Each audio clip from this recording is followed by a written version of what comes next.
Welcome to this meeting of Design Review and Historic Preservation Commission. It's April 8th at 6 p.m. May we have a roll call, please? Commissioner HAREN. Present. Commissioner Randolph. Present. Commissioner SOHN. Present. Chair AMAR.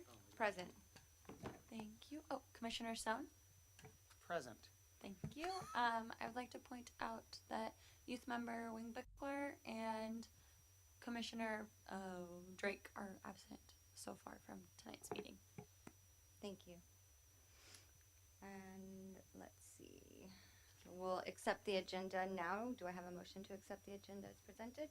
I make a motion to approve the agenda. Second. A roll call, please. Commissioner HAREN. Aye. Commissioner Randolph. Aye. Commissioner SOHN. Aye. Chair AMAR. Aye. The motion passes unanimously. Are there any comments from public? None in the room, but online. Thank you. Moving to the consent calendar. We have 2.1, receive the minutes from regular design review and historic preservation commission meeting on January 14th, 2025. Do we have a motion to approve the consent calendar? So moved. Second. And roll call, please. Commissioner HAREN. Aye. Commissioner Randolph. Aye. Commissioner SOHN. Can I abstain from this because I wasn't here? Yes, you Abstain. may. Thank you. And Chair AMAR. Aye. The motion passes 3-0-1-1. Thank you. Now to the public hearing. We have tonight item 3.1, discussion, consideration, and possible action to approve a sign permit at 19080 Lomita Avenue, including action to approve a categorical exemption pursuant to section 15301 and 15311 of the state CEQA guidelines. Do we have a staff report on this? So we are just taking a second to step back. So our design review is down. So we still have to count the vote as a 7 board member commission. And so your majority would be 4. And so the minutes, we can do 2 things. One, we can just hold it till the next meeting, give you a chance to review it, or we can bring it back at the end and give you time to take a look at it and then do a vote. So technically, even if you weren't at the meeting, as long as you review the minutes, you can still vote on the minutes. Okay, then can we bring that vote back? Can we bring that vote back then? Sure. Madam Chair. Presently, yeah. Mm-hmm. So we'll do, so we heard the motion in a second, and so then we'll do roll call. Roll call, Thank you. Commissioner HAREN. Aye. Commissioner Randolph. Aye. Commissioner SOHN. Aye. Chair AMAR. Aye. The motion passes 4-0-0-1. Thank you, Jen. Thank you. And now back to public hearing, item 3.1, and is there a staff report?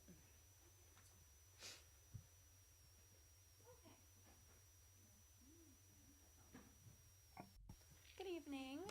So the first project before you tonight is for 19080 Lomita Avenue for Scott Anderson Landscaping. It is at the interchange right where the Sonoma Highway turns into Lomita Avenue. So it's towards the south end. It is approximately 100 feet of frontage on Lomita Avenue on a 0.8 acre, just under an acre site. And it is a commercial zoned property. This is what the front of the building currently looks like. The proposed signage will be going on that front overhang. This is the rendering that was provided. It's going to be a standard wall sign with a gray background, black and green lettering that's going to match their branding that's on all their trucks that you see around town. This is a mock-up of what the sign will actually look like up close. It's going to measure 6 inches wide by 30 inches high and will be 12.5 square feet. These are the findings that need to be met to approve the sign tonight. And staff recommends approving the sign permit application for 19080 Lomita Avenue, subject to findings and conditions of approval.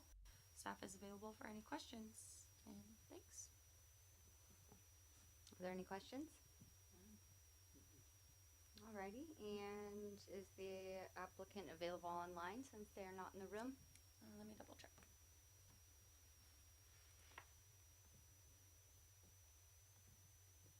I'm not seeing them online. Okay, thanks. So let's see, moving right along here, then I suppose we will close the meeting to the public and bring it back to the commission for discussion. Commissioner Herron.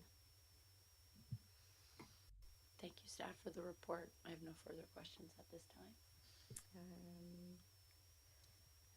Commissioner Randolph. Same. Thank you for the report. It seems very straightforward. And Commissioner SOHN. Thank you, staff, and I'll make a motion to approve. I really like the new design, and I also like how sorry. the background is gray, and so it's gonna like blend totally right into that building, and it's Yeah. gonna hopefully freshen things up a little bit. So on that note, shall we have a motion? Sorry, Madam Chair. Motion to approve. Second? And a roll call vote, please. Commissioner Herron, Aye. Commissioner Randolph, Aye. Commissioner Sohn, Aye. Chair Amar. Aye. The motion passes 4001. Thank you.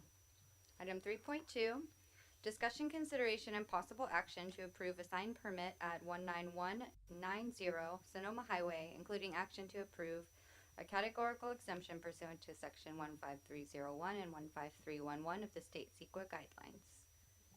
Do we have a staff report for this one? Yes. So the second project before you tonight is for RJ Motors. It is at the address 1990 Sonoma Highway. So this parcel is not far from the one we just heard. It's right across from the Maxwell Shopping Center, at that light right there at that intersection. Excuse me. This also has a frontage of 100 feet, and is a commercial zoned property. This is what the site currently looks like. I'll be updating the signage that is in that same location.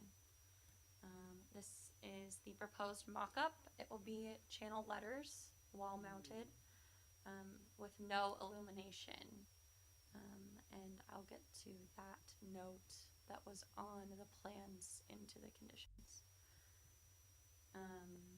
So this is just more detail to what the channel letters will actually be looking like, and they'll measure a total width of 82 inches wide and 30 inches high, and there'll be a total square feet of 17.08.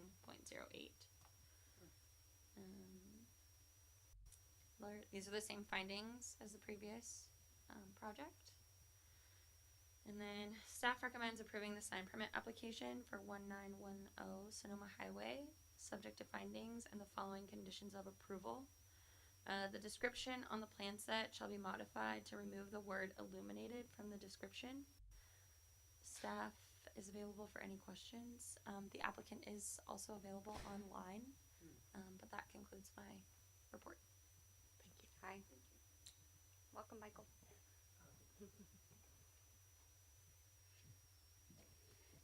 We are on item 3.2. And we just heard the staff report. And do we have questions for the staff? I do. To confirm, I think what it was called was a channel wall sign. It means there's no backplate. That's physical dimensional letters that'll be adhered to the wall. That is correct. Great, thanks. I just had a quick question. Can you go back to yeah. So this is on not the side that faces the street. All right. So is there going to be a sign on the other side? Not that was proposed. Okay. Yeah. Thank you. But, well, just a comment that when you're driving You up see the that. road, that's what you see. That's correct. If it were on the front, you really don't see That's it. true. Further questions? Yes, one question.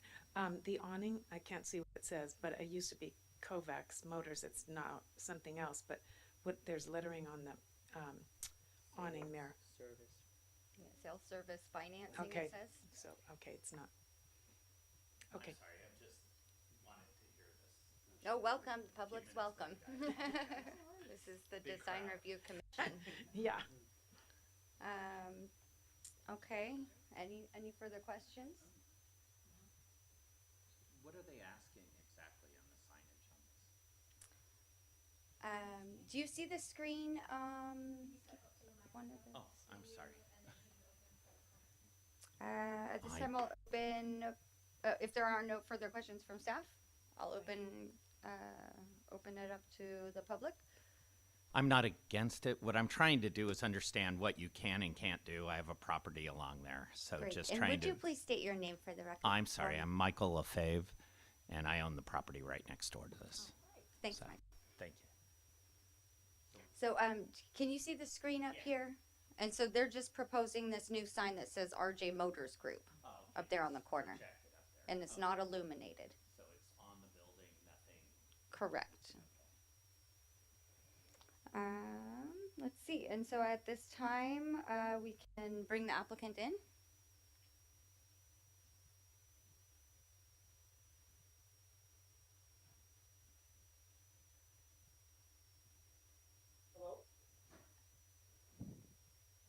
Can you hear us? Yes, I do.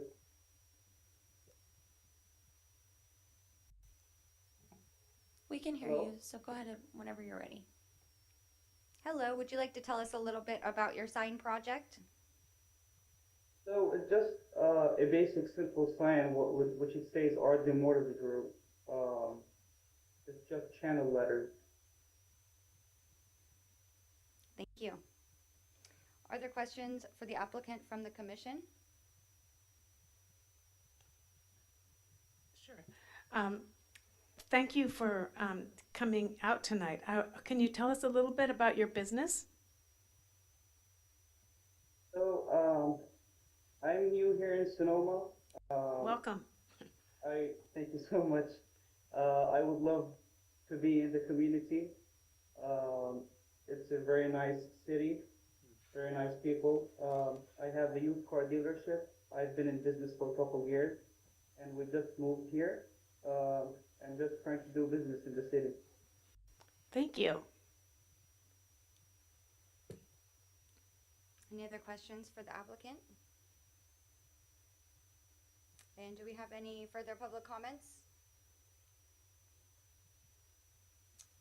At this time, I'll close the meeting to the public and bring it back to the commission for discussion.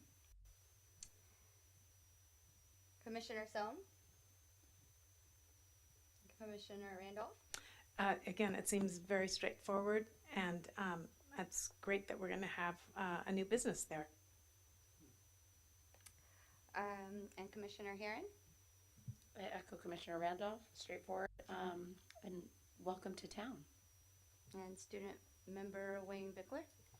Pretty much more the same. Seems pretty simple. Good to see new businesses in town. Great. Yep, the sign is very straightforward. I like that you adhered to all of our preferred regulations. And I have one suggestion, since I have you online right now, and this is not a requirement of the project here tonight, but if you are ever going to be doing some painting in the future, I would recommend to paint those red metal elements. I think they're poles or window trims or something, maybe white to go with the white on the sign, but just a future consideration for you, and otherwise I'm in approval of your project. Thank you so much. So would a commissioner like to make a motion to approve? I'll make a motion to approve. Second. And roll call, please. Commissioner Herron, Aye. Commissioner Randolph, Aye. Commissioner Sohn, Aye. Chair Amar, Aye. and Youth Member WANGBICKLER. Aye. The motion passes 4001. Congratulations and good luck with your business. Okay. I wonder if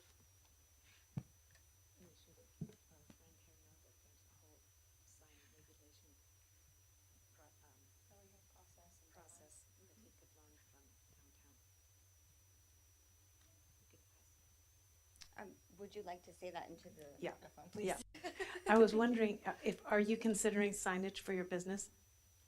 We have a sign up Okay. that's been there forever. Okay, But and we haven't touched it because of the process being yeah, a little yeah, personal to some people. I think. Okay. So I was just curious. okay, That's why I'm kind of here just to right.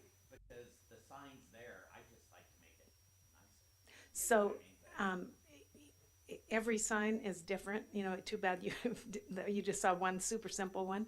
But, there's a whole, there is a big, document that has sign regulations, and downtown can help with that right at the desk. If you ever wanted to like check things out there before you wind up at commission. Tattoo shop up front and Yeah. the Sonoma glass Yeah. shop in the back. Yeah, And it's just, he's kind of working with it, but he's doing great. And I just kind of want to be Yeah. to see if there's a way to help him on Mhm. the sign that's existing where it'll look a little bit better. And, Right. and I know that when we did this, my dad, 30 years ago, I think, it was a big deal then and it still is. Mhm. For sure, Yeah. as far as getting it right. So, Yeah. but anyway, you guys seem real reasonable. we like people's projects to go forward. Yeah. All right, well, thank you for your time. Thanks for coming I over. appreciate Yeah, it. thanks for coming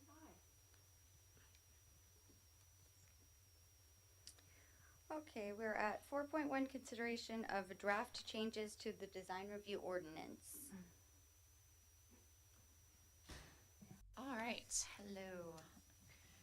So in the planning commission, last year, there was an ad hoc committee that was created to help streamline processes of review of different types of projects.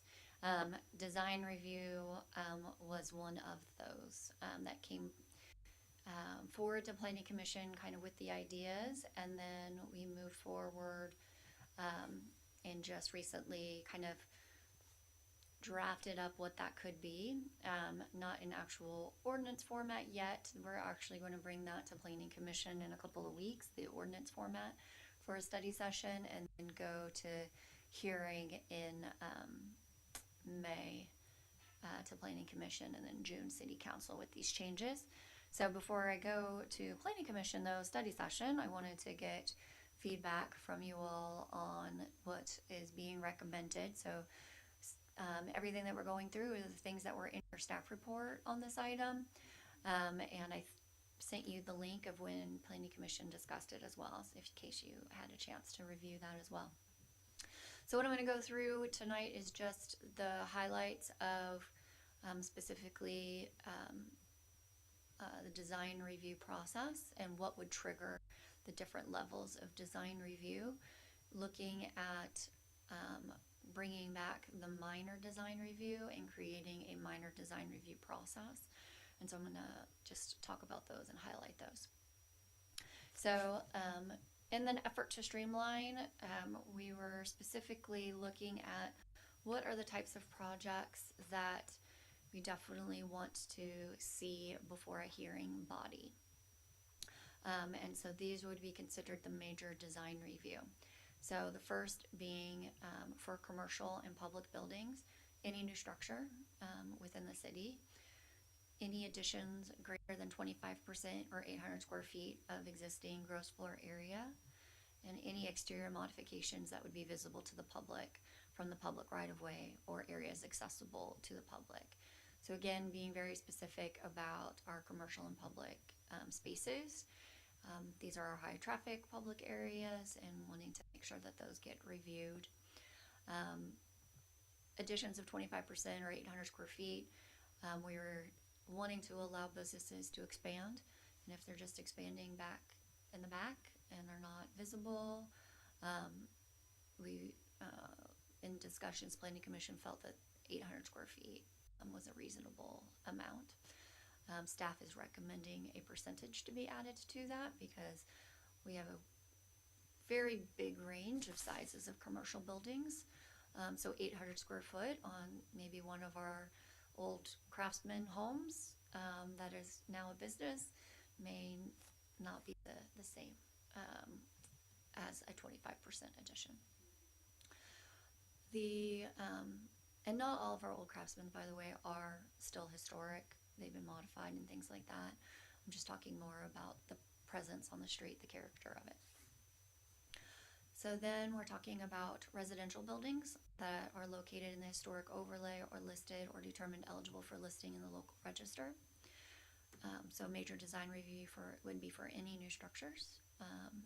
Also additions greater than 25% or 500 square feet of existing gross floor area, whichever is less.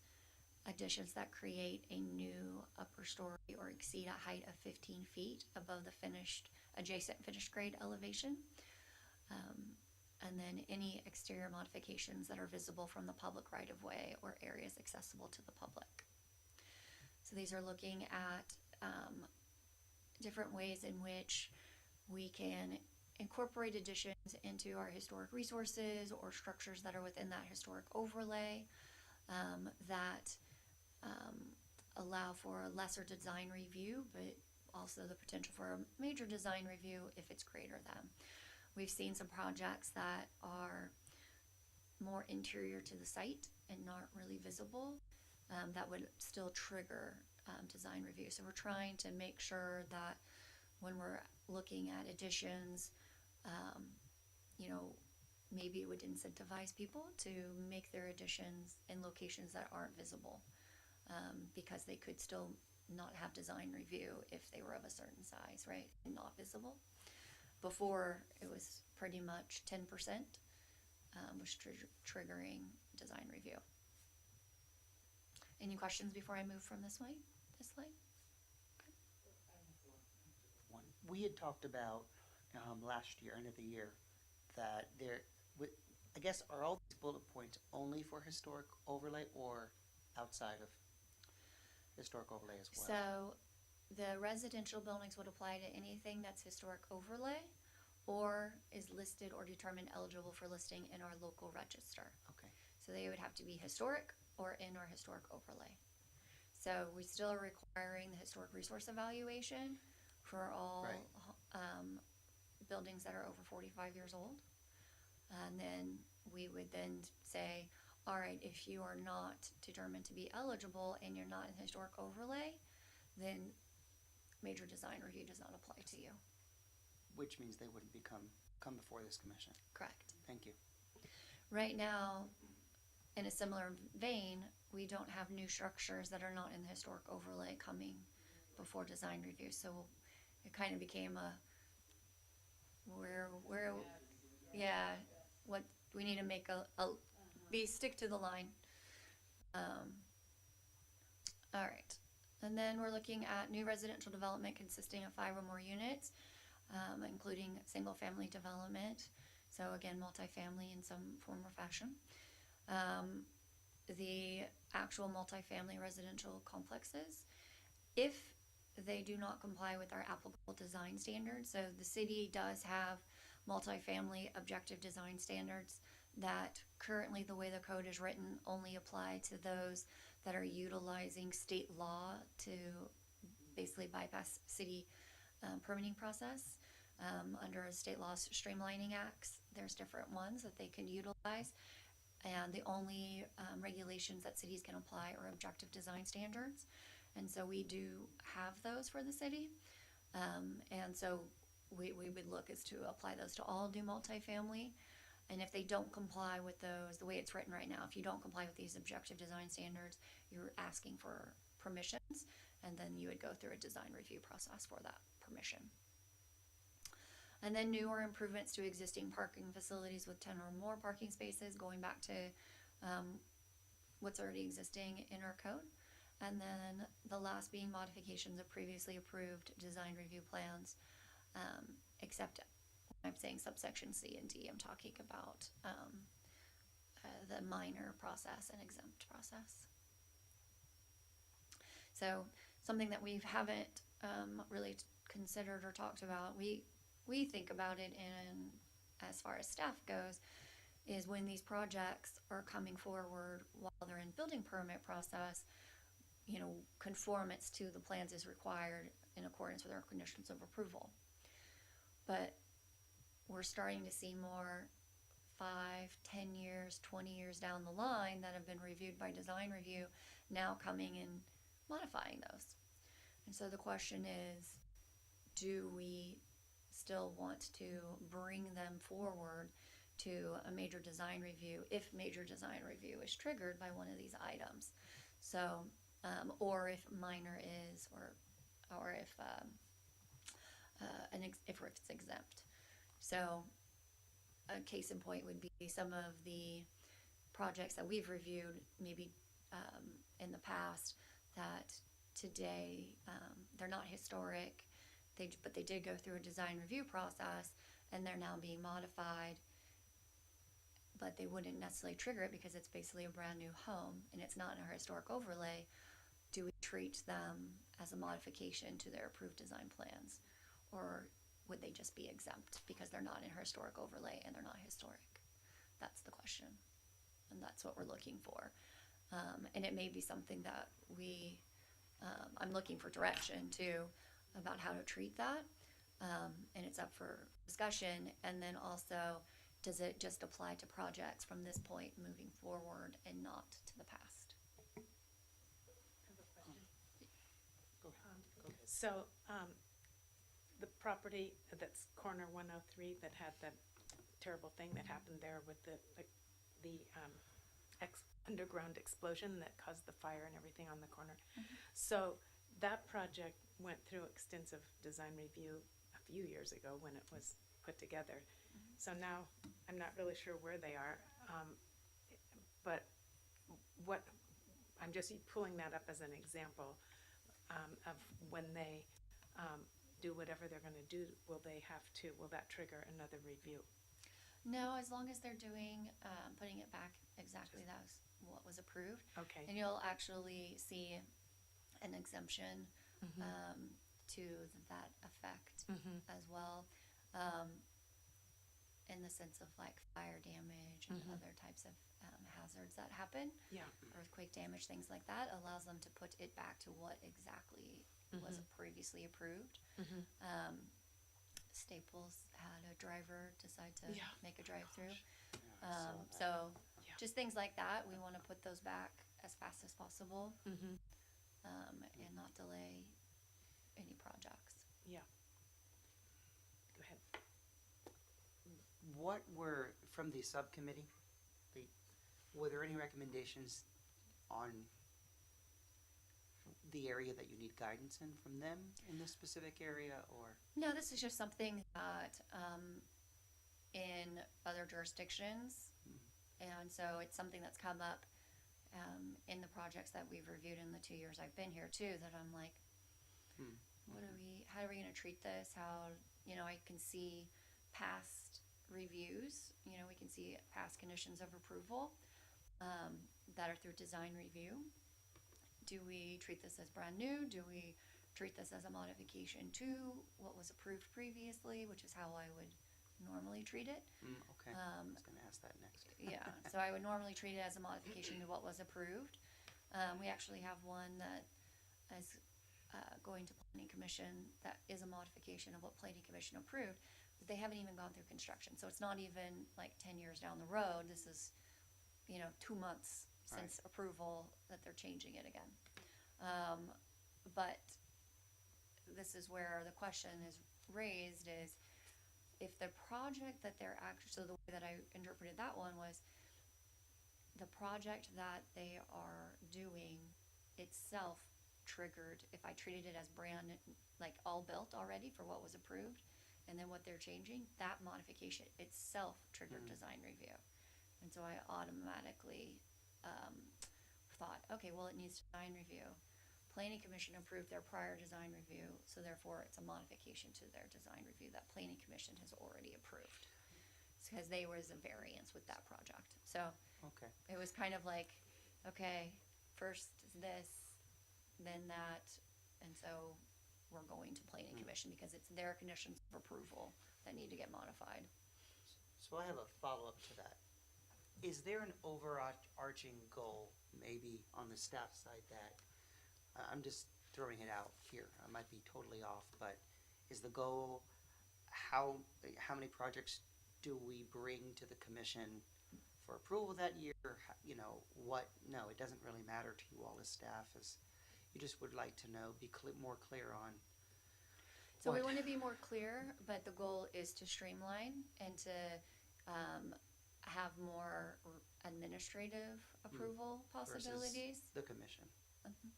Okay, So think of it this way: when somebody comes to you, we staff has already reviewed that project and deemed it ready to go a month before you even hear it. right.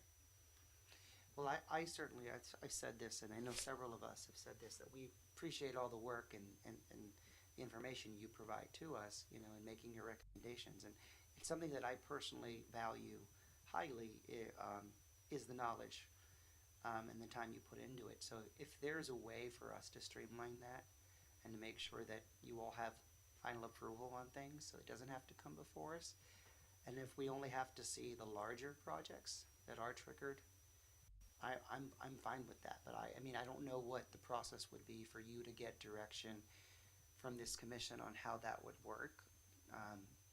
Would you need that to be, well, this is another follow-up question.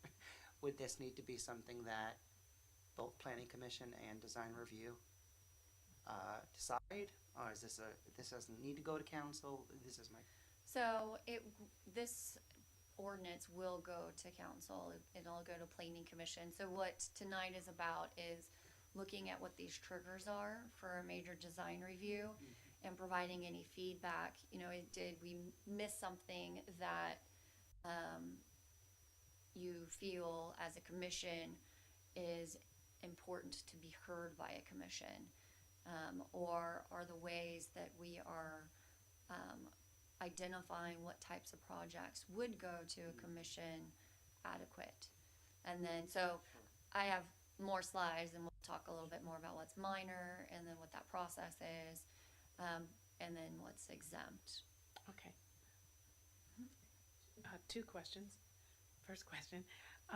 So with number 6 in place, I'm trying to think of examples of some of these. So number 6, I'm thinking of, there are 2 side-by-side houses on Spain Street that are white. They are east of 5th Street West, on the south side of the street. And those were approved, and there was a lot of neighborhood input. And then during the building process, they found out something about the foundation, so they had to have a higher foundation than they thought, and the houses wound up being way bigger than anyone expected. So that was something that happened in the building process. So that would be a modification of a previously approved design. So one thing I wonder is, as a project person, how do they know, oh, wait a minute, we're doing a modification, we have to go back? How do they know to do that? So that's where currently in the code, it's not explicitly It's not written. explicit, yeah, okay. And I would be explicitly stating Yeah. that, and it would become a condition of approval that any modifications Yeah. would then need to go before the commission again. Mhm. And, you know, we don't explicitly say it, but any changes to conditions of approval, and the way that we write the condition of approval, item 1 always states as provided in the plans and narrative. So any modifications to that technically does. Now, that being said, staff does have some ability to make change to things. That's built into the code already, that we can modify some things as long as it meets the code. And that's where it goes with the, does this trigger design review? Is this a substantial change from what was approved? Part of that discussion is, you know, one of those things is, you know, just for the example that you gave, the height. Was the height an issue, and was part of the discussion that was held, and therefore it may not have been an explicit condition of approval, but it was something that was noted, discussed in the staff report as an issue, a concern. And then those are the things that, as staff, I'm gonna look for and have my team look for is, did they talk about this? Is this a concern that we need to bring back then to have that when they're in building, right? In that building process, that we need to come back and have that conversation around, or they didn't even touch on that subject, so therefore staff can make that modification, because nothing else they're gonna see is, visible, and it has to be raised anyways. Does that Okay. make sense? Yes, and so the clarity is huge. So my second question is, can you think of an example regarding number 4? Is there an existing example, or you're just, you're pre-worrying, pre-preparing? There is not an example that has used those standards. I think they were created because of all the state laws that were happening, that were streamlining and making housing, multifamily housing, a by right, if applicable by, let's say, there's a SB 35, there's SB 4, there's all these different laws. And so it was, all right, we need to have objective design standards. And so that's what those were created for. The conversation that I've had is, if the intent, because we don't have any objective design standards for multifamily anywhere else, and if the intent and the goal is to have the multifamily follow these standards, then we should apply them to all of them. And you know, allow them to move forward. And this is part of our state also involvement in future housing and in getting housing, is trying to streamline multifamily housing. And this is one way that we could do that as well, is, all right, we have these standards, let's use them. And because there are certain zones that we have here that multifamily housing is a by right use, so the only thing triggering a commission review is design review. Thanks. I have one more question. I know you have more slides. What is there a differential in regards to commercial and then residential? By, what do you mean? Okay, let me ask it a different way. Do you mean by the design standards? Correct. So this is only specifically to multifamily. Okay, so we're not on the commercial yet. So commercial, well, as far as design standards, Well, right, no, the no. design review Yes. process is inclusive of commercial and public. So commercial buildings, Right. any new, and those additions would trigger. The reason I ask that is I feel like we've heard equal amount residential, equal amount commercial. I have a concern of what would be triggered commercial. I point to the Wells Fargo project. That was of deep concern to me, and it was very different from that Chase project. But then, you know, like, so what should come before the commission, what should not? And so I think that for me, again, the review of commercial buildings is important. So, I mean, I would still want to make sure that, I guess my question is, when you're asking for guidance, is there a decision that's going to be made blanket for commercial and residential, or is it going to be residential and then commercial? I think she's got 2 different categories here. I know. What happens? That's why I'm asking. Is 2 categories, or is it like we're just going to do a blanket for design No, review? it's 2. So it's all commercial and public buildings regardless of location, because we do have some commercial and public buildings that aren't within our historic overlay. Right. So, and that aren't historic. So the distinction in this case is basically single family residential, if you're in the historic overlay, or if you're on our or deemed historic, you're going to have design review. If you're a multifamily building, you won't, unless you don't qualify because you're not complying with the standards. Okay. If you're commercial or public, you are, regardless of your location, if you're doing these specific aspects. Because like I was saying, all of our commercial and public buildings are in the public space, right? And they're very visible and on our main streets. And so we do want a kind of a more broad approach. Did to the Hummingbird commercial. go through this process? Okay. That helps me understand it a little bit better. Thank you. All right, so minor design review. So again, separating, looking at commercial and public buildings, residential buildings that are historic or in our historic overlay. So for the commercial, taking a look at basically the lesser now level, and so additions of less than 25% or 800 square feet. Any exterior modifications that are not visible to the public right of way. And then for residential buildings located in historic overlay are listed or determined. New accessory structures that's in keeping with all of the development criteria. So when we say that, we're talking about, we have code sections in regards to accessory structure. So as long as you meet the code, then you could do a minor design review in these areas or with a historic site. Additions less than 25%, additions that do not create a new upper story and do not exceed a height. And then any exterior modifications that are not visible. So when I state these things, I'm talking about these would trigger a minor design review unless exempted.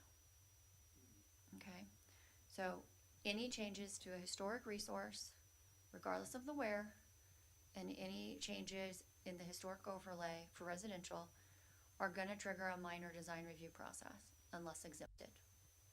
Okay, go ahead. Is 2A referencing ADUs? No, Okay. accessory structures would be like a detached garage, guest house. And is it your thought that we are performing the minor design reviews, or would you be doing that? I would be doing that. Got it. This may be obvious, but for point two for the residential buildings, if any of these are applicable, meaning like if someone was going to do a new accessory structure in keeping, or sorry, maybe it's, let me give you this. The addition's less, so an addition is less than 25%. However, part of it is extending to the public right of way, like they're extending off to the side, and it does change the front public right of way view, then it would come Trigger the major. so it just, if it is applicable for A, B, C, or D, or sorry, if it goes against one of those, then it triggers back to major. Right. Okay, thanks. Yeah, so that's why I want to put major first. So these are the things that would trigger major. So does it do any of these things? Then yes, then it's major. If it doesn't do any of these things, that's why I add in, unless there'll be additional text, but it'll be like unless the others apply. But major would go first, and then you would go to minor, and these are the things that would be for a minor review. So looking at the 2 to 4 unit developments, improvements to existing parking facilities, modifications to previously approved design review plans, unless exempted is what that's saying. Any new construction not in compliance with the development standards that I determine, or designee that may impact neighboring properties, I can bring higher. And then those projects normally exempt under D are determined by myself that would pose potential impacts to neighboring properties. I could do through a minor, or I can push it up to a major. So one thing that keeps striking me is if you start a new project, it's really important that you really know everything on these pieces of paper, because to Kara's point, just with you could just do one little thing and avoid a whole lot of review if you just knew that one phrase right there. So again, I guess That's where we're also trying. We've got half going streamlining, right? Yeah. But with the historic preservation parade on, it's how do we incentivize people to do smaller projects and a little less and not as visible, and that's by exempting things or making them minor. I remember you said Right. that in one of our first meetings, incentivize the stuff you want. And, yeah. Well, the clarity is really, really helpful. So, yeah, we're totally getting rid of the table. The table's not existing anymore. It's gonna be written out. And then Jennifer, this may be coming, but there's no mention of signs in either major or minor, so did signs get officially removed? So signs has always been its own code section, and so that'll be a whole nother discussion. So I have a staff member working on that right now. Okay. Sure. So signs won't apply to external modifications? Correct. So when we're talking about external modifications, as far as design review goes, we're talking paint color for commercial, paint colors, awnings, different things, fenestration, signs are its own beast. But in the same vein, we're looking to incentivize people to do specific sizes of signs and things like that, and then only ask for permission to do something that's not what we've already identified as acceptable. Can you walk me through what the incentivizing conversation looks like? When we say incentivize, we are stating that if you meet the code, Right.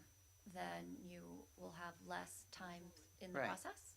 That's an incentive. Save money, same time. And how do we? No, right? Yeah, time is right. Time is money. How are we communicating that? How does that? Do they have to bring these plans to you, and then you all at the staff level would have that conversation? Is there a education component to this for the public? I mean, there will for be a contractors. Yeah, I mean, there'll be an education aspect of it in the sense of like when we roll out a new code, there always is going to be education. When we talk to applicants, staff's always trying to work with an applicant and try to reduce impacts, reduce requests for, outside of what our standards are already saying. And sometimes it's, well, if you do this, then you don't have to do that. But in some cases it's, well, no matter what you do, you're going to be doing this. And so I might as well just go ahead and ask for all of it right now. So there is that in our conversations. So in this case, from the historic side, it's trying to incentivize historic preservation. And then on the other side, it's streamlining and trying to, work through projects and what projects would have more of that physical impact on our environment. Okay. All right, exempt projects. We already exempt this. It's just, again, bringing things forward that currently are on our code. So new residential structures not located in our historic overlay.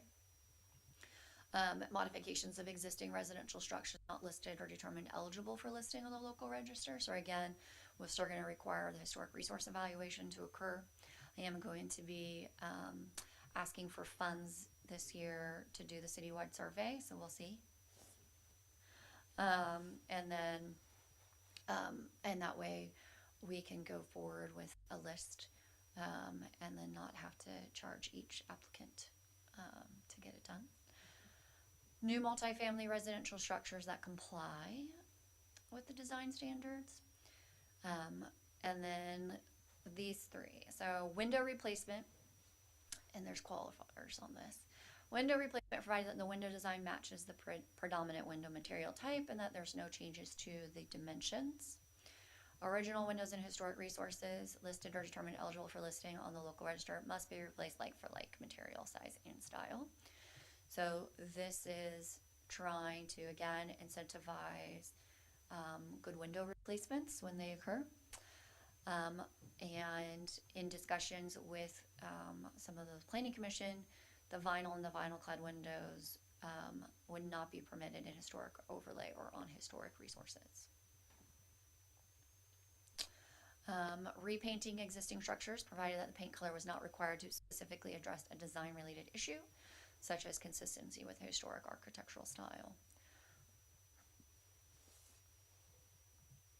Re-roofing buildings and structures with Class A roofing that is consistent with the architectural style and surrounding neighborhood, provided there are no changes to the dimension, square footage, or roof pitch.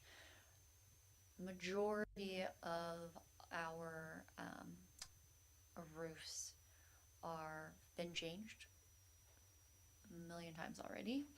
I mean, that was an exaggeration. 3 times at least.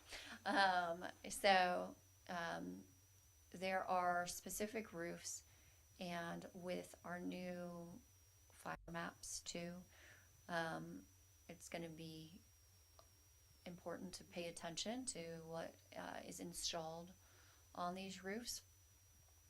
And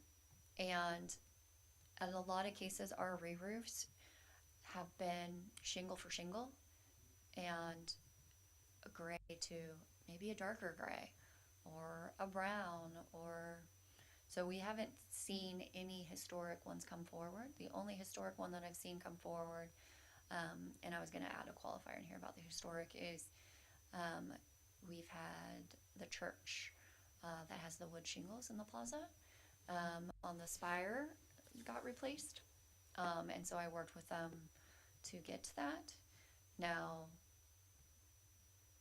to meet code now, I wouldn't be able to do that with the new fire map. And so just things like that you'll see on this next sheet.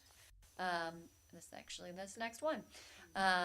We are going to have to start looking at what is being replaced, and replacing it with what in our high fire zones, for consistency with Chapter 7A.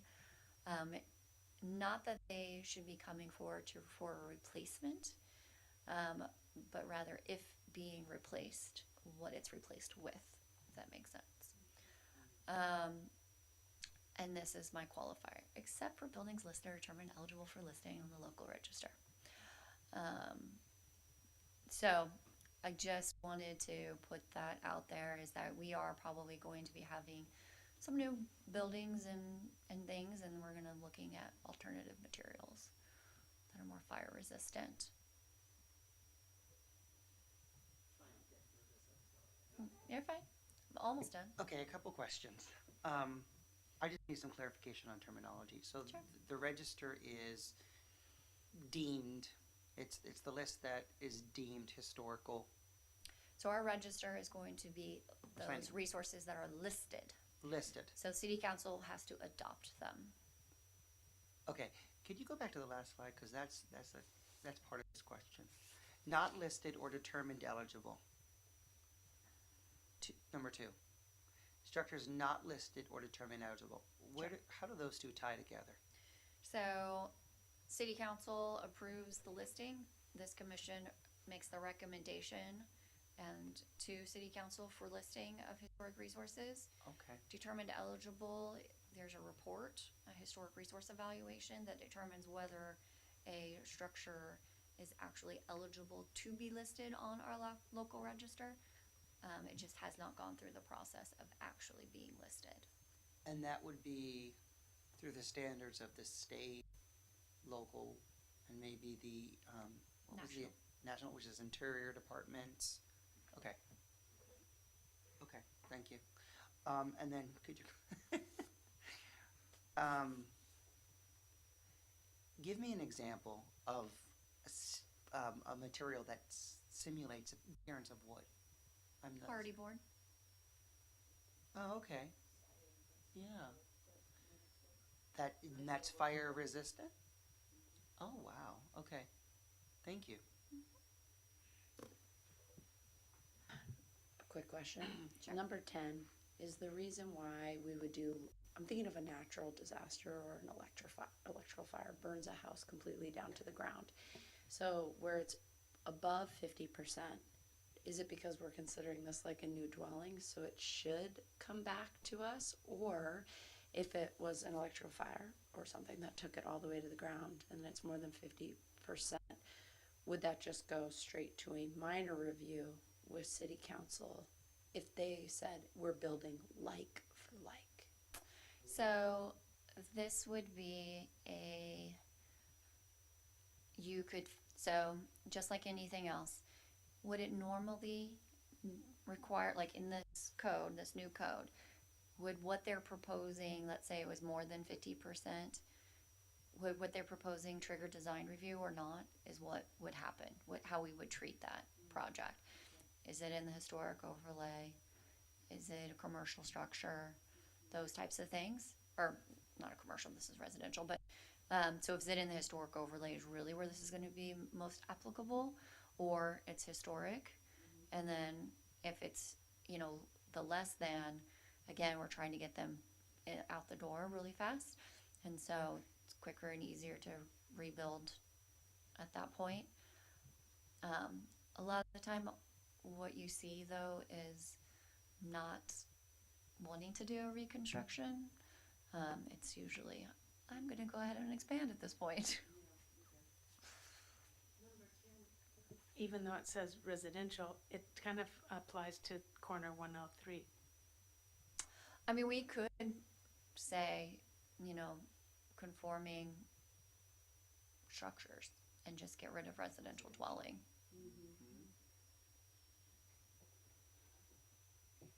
I mean, that could have been applied to like the Napa Auto Parts. Mm-hmm. Yeah. Mm-hmm.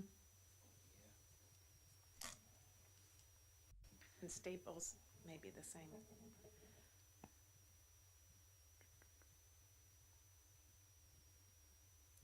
Any other comments before I move to the last slide?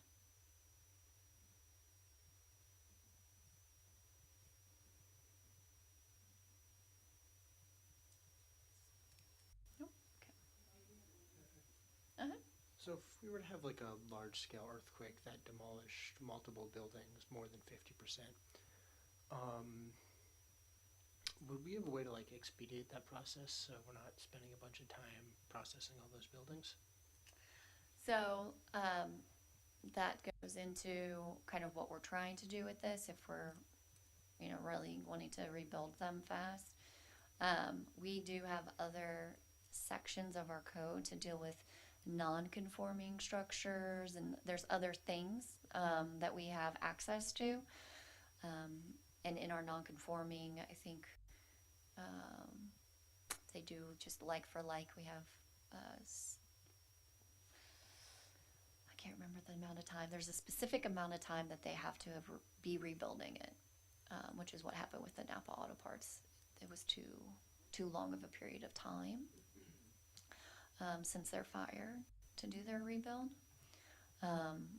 So whenever there's major disasters, there's always, the code kind of goes out the window for a while, and new standards come into place. That's what you're seeing down south right now. It's what you saw during the fires that we had up here as well, for the rebuild efforts to just speed it along. And there's companies that get specifically hired to do the quicker permitting process. So that's why I know that the company that we use is actually in Hawaii, doing their rebuild, running their rebuild process. 1 year, thank you. So things change during major disasters. I'm thinking more of, we have these one-offs that happen here.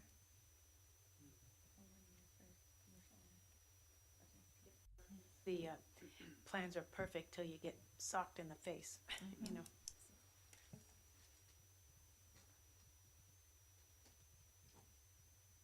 Okay. All right, so the last slide is about the minor review process. And this is where I have the ability to approve or approve with conditions or deny a minor design review permit. And that would require a notice to be sent, meaning our standard noticing procedures, except for putting it in the paper. But it would require it to be mailed and posted on the site, and it would only have either 10 or 15 days. I needed to look a little closer at what we have other way in other locations of our code. But it would basically state at that point, after that period of time, going to be my determination is what is held. Unless somebody reaches out and says, I don't agree, and then they would be noticed for an actual hearing at that point. So still allows for a public comment and to be raised, but then allows for those that have no comments from neighbors or interest to, again, go through the process quicker. Yeah. Is this current or is this proposed? Proposed. Okay, good, thank you. So we have something kind of in our code right now in regards to this, but it's not used because we don't have any minor projects.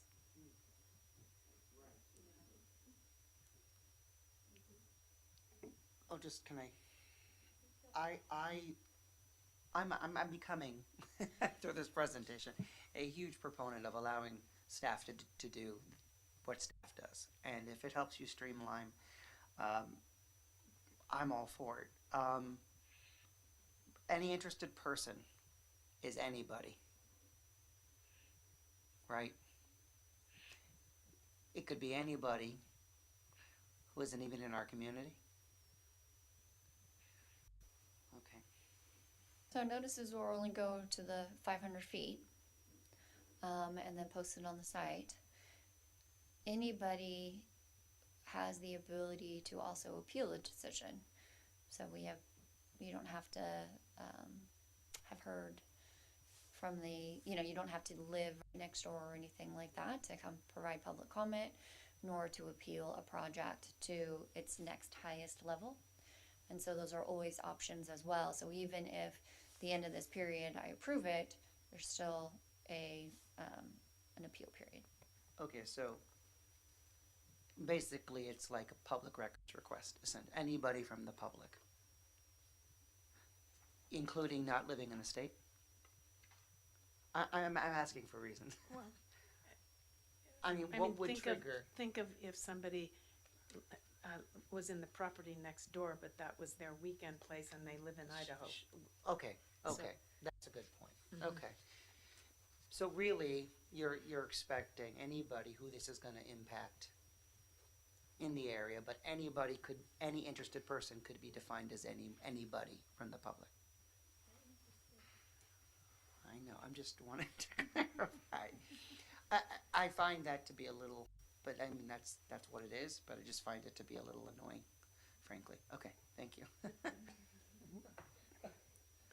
Would the notices only apply to permanent and semi-permanent residents, or would it also apply to like landowners and like people who work there, have like a business in the area? Our noticing requirements is 500 feet of for all property owners within 500 feet, and then and then within 100 feet for tenants or businesses. So the address, it actually goes to the address, all addresses within 100 feet or on the site. So some of our sites are multi-addressed. So whether it's a commercial or a residential.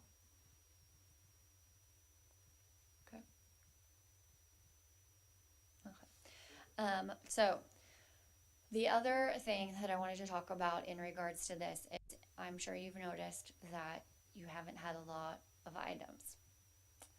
So there's two things going on. One is we just haven't had a lot of applications. And then the other is a lot of the applications that are triggering design review are also triggering planning commission review of like an exception or a variance or something along those lines. And under our code, it goes directly to that higher body. So with these changes, I am feeling that there's not going to be a lot to be heard by you all. Just going to be honest. So there's a couple of different things. One is we're also having a hard time filling seats. Commissioner Drake is gone for a period of time. Commissioner Goldberg has stepped down. Yeah, and so we are literally down to you four. And if you don't show, so like last month, we didn't have a meeting because we didn't have a quorum. And so I just brought all those items to Planning Commission, just to make sure that they got heard. Because we don't want to hold people up from getting through our process, right? So I am looking at modifying what is heard by this commission and what that would look like moving forward. There's a couple of different things. This commission actually, under the code, is a quarterly commission. Because of the items that are being reviewed, I can't hold them. I can't hold a sign for, a quarter and say, sorry, you missed this window, you're gonna have to wait another 4 months. So that's why you don't actually meet on a quarterly basis. My Climate Action Commission meets quarterly. The Parks and Rec Commission meets quarterly. These commissions are recommending bodies that specifically pertained to their interest and make recommendations around that. Part of having a Historic Preservation Commission is to focus on education. So the thought, I'm having multiple thoughts, but one of the thoughts that I've had, instead of completely disbanding this commission, is to pull it away from review in this capacity, but be more focused on historic preservation as a whole in the recommendations, and meet on a quarterly basis around those aspects and implementation, is one of the ideas. With the upcoming survey that we're doing, and with the general plan coming, there's other things that we can work on and focus on as well. And we've got also these changes, but we're going to look closer at historic preservation in the code too. And so that would be part of what this commission would also provide recommendation on. So that's where I was going with creating a commission more focused on policy, like the higher level of policy and education around historic preservation is a thought. And then look at bringing it back down to, I'd have to get approval for this, but one of the other thoughts was to bring it back to 5. So then I only have a quorum of 3 need. That doesn't include the youth, just saying. It's just 5 members.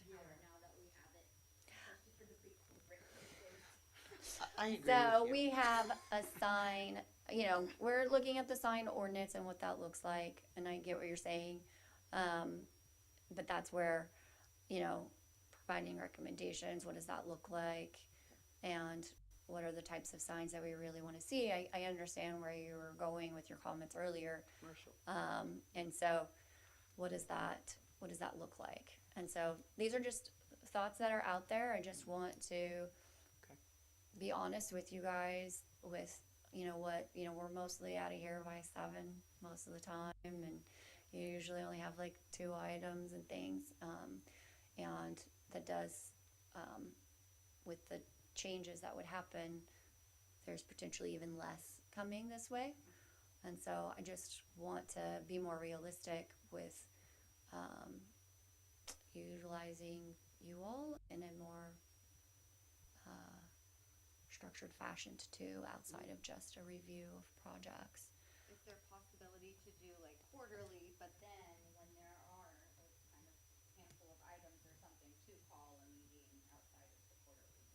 So that's me trying so the quarterly was at least that's something that you guys could calendar, right? I think it gets harder when we're trying to call a special meeting of when people are actually available because you're making plans accordingly. Quarterly is So there are, you know, what that looks like, I don't know. I know that it's harder. So again, these are just things that I'm putting out on the table for consideration, that city council will decide at the end of the day. But I'm trying to use the best use of everybody's time. And it's not that I want you to go away. And you, we also have an open seat on planning commission. But again, I'm trying to fill so many positions right now that it gets hard. So, Here's another, it might be slightly a crazy idea, but there are a lot of projects that go straight to planning where a significant portion of them, I think, should be reviewed from an aesthetic point of view. So this isn't a knock on planning, but I think they know their job, they know their lane, and they're there to minimize the gripes of town of saying like, ugh, I keep getting kicked back and it's this and it's this. They're trying to make it streamlined and move it forward.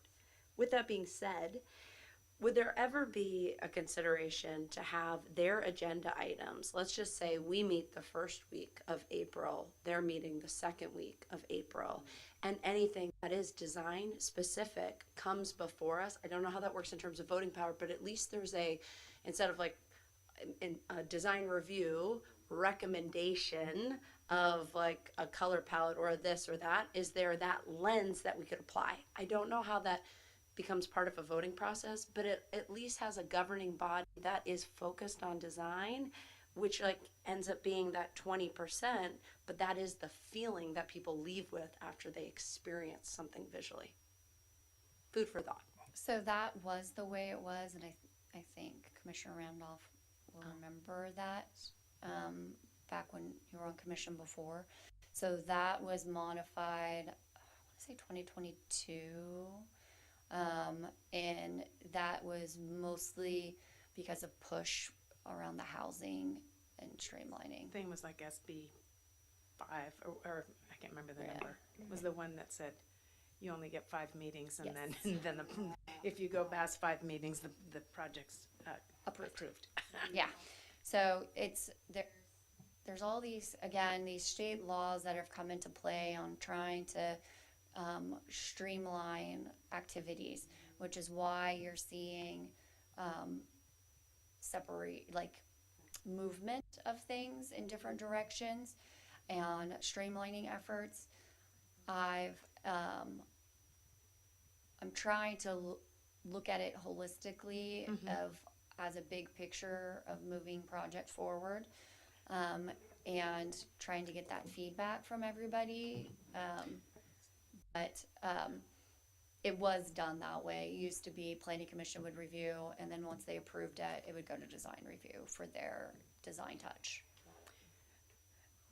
So I really appreciate your honesty, and I really appreciate the clarity that you're providing.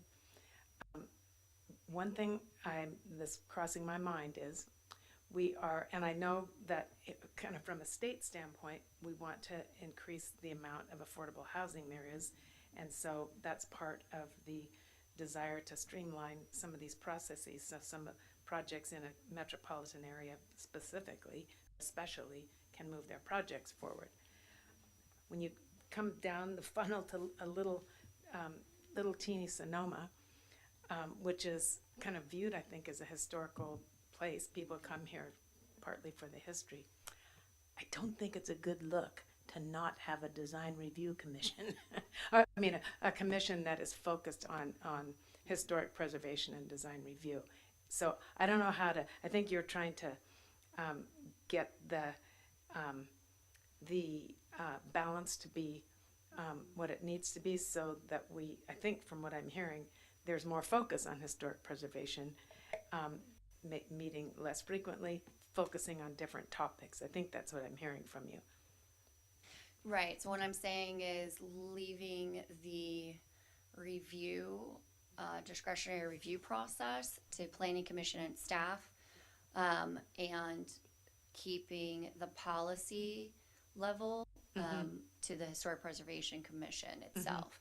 Basically rename just to be Historic Preservation Commission, focusing on policy improvements and review and community education opportunities and other things. So like what you see, I'm just going to bring climate action as an example. So with the Climate Action Commission, we have specific goals, and it's broad. And then within those, there's strategic activities. And some of those are focused on education opportunities on different specific topics. They're going to be doing an Earth Day event that they've planned. The other aspects are they're providing recommendations for code amendments, wanting to see that a ban on all drive-thrus in the city. So they're going to be putting forward a request to ban drive-thrus. So that would be an ordinance change. To ban what? I'm sorry. Drive-thrus. Oh, drive-thrus. I see. So any new drive-through in the city. So those are the different types of things that are policy driven by commissions when they make recommendations. And so then that's the different kinds of projects that they would do and focus on is basically really more in that realm versus a project-based. Right. They do get into little projects, like I was saying, like an ordinance change or something like that. They look for grants. We have lots of different activities that we do. We have 3 or 4 ad hocs on that commission that have specific projects. And so that's where I was going with, we could modify this group to be more of that quarterly and broad policy-based focused commission. This also allows us to meet our certified local government requirements to maintain our CLG status. Yes. And still, provide that service to our community. And certified local government, it took a while to get that. So obviously we want to keep that. Just another comment. At one time, the Sonoma League for Historic Preservation had a very strong education component. There was like an auxiliary group that their job was fundraising and public education.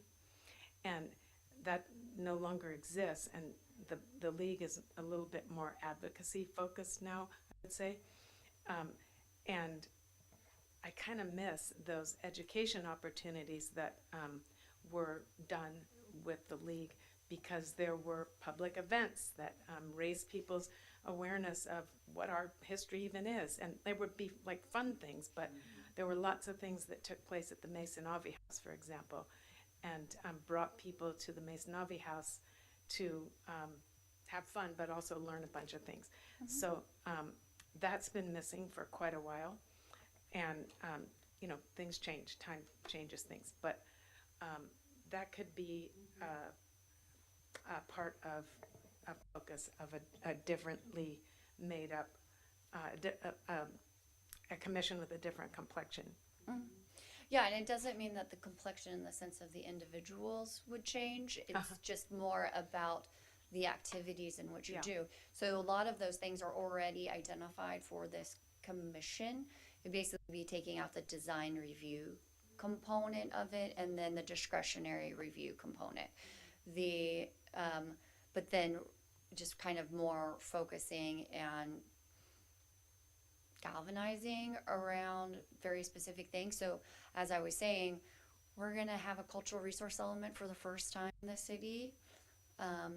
My goal is also, I want a historic context statement for this city that I'm surprised we don't have. There's lots of policy high level, and again, it's based on what the activity and availability is of individuals on the commission. But my Climate Action Commission is a working commission. They do a lot of their own research. They meet on a regular basis, and then discuss as a commission. So ad hocs can only be a minority number, and then when they get together as a group, they report out basically what they've all been up to and kind of get consensus on where to move forward next with certain things. It's kind of just a different approach that Yeah. probably is a little foreign to you all right this second, but is an opportunity. So also the California Historic Preservation Group that you've sent us to for classes, part of the thing that I think is really interesting is you're hearing like-minded people talking about these things, but in different communities. So I think that's very enlightening, and people solve their issues different ways.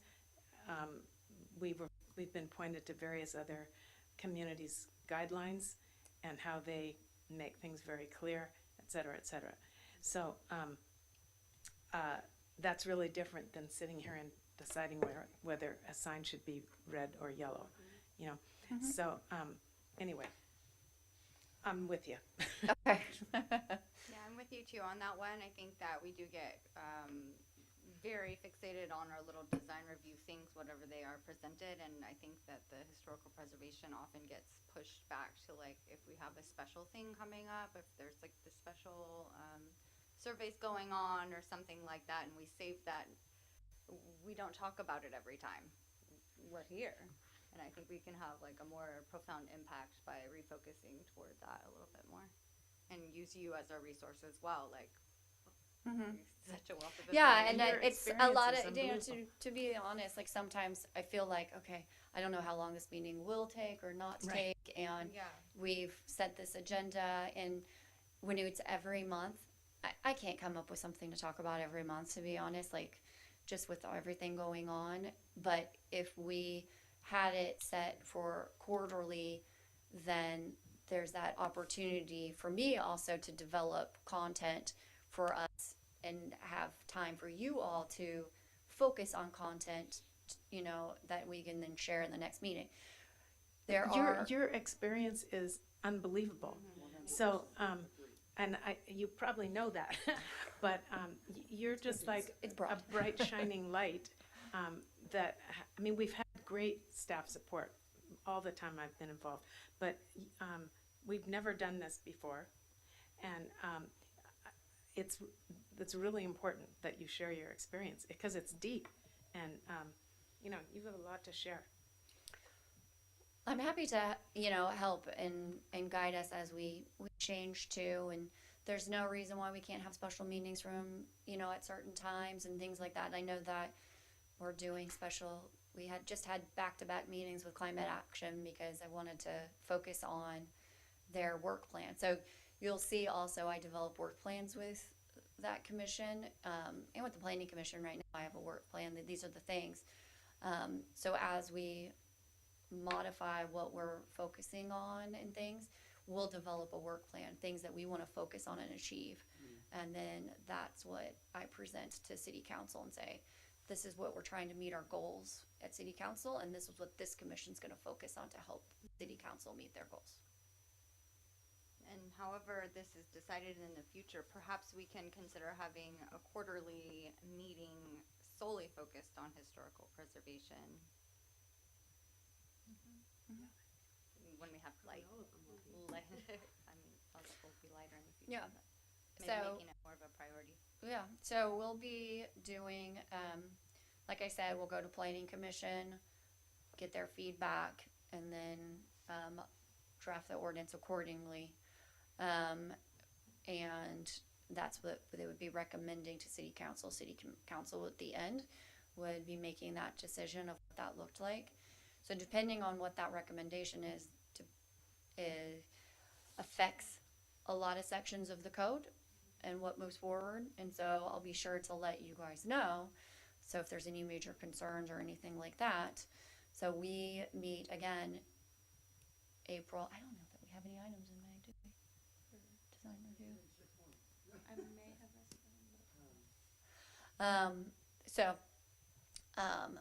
It's something that we can bring forward and discuss again in May, just kind of letting you know and kind of go over like what that would look like.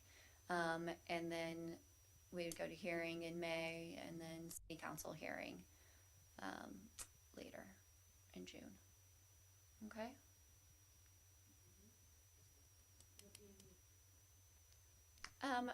Nothing right now, unless you have major concerns in one way or another. Okay. All right, that's it. Thank you. Do we have commissioner reports and comments? Anybody?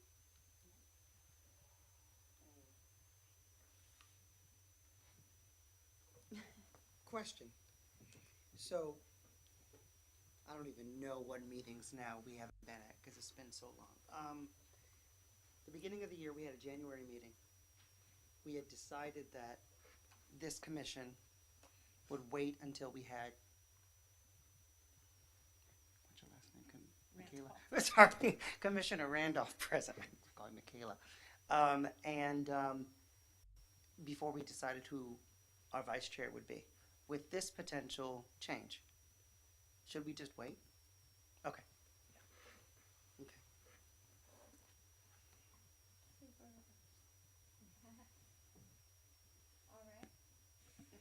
I'll go ahead and adjourn this meeting at 7:25. I'm so sorry. I do. I have a brain fart all the time.